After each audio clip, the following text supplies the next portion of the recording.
falling leaves. Ayan.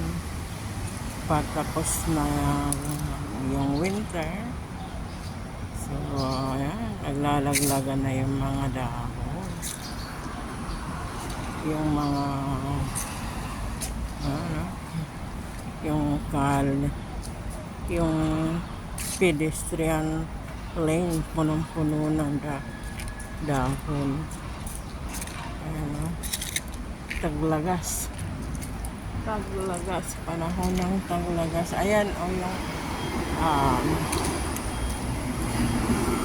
ang mga dahon ng puno ay kulay dilaw na dahil malalaglag na yan.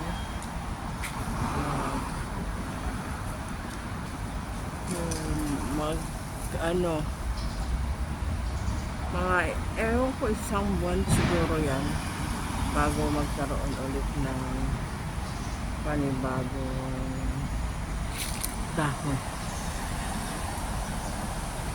Kasi na matapos na yung winter.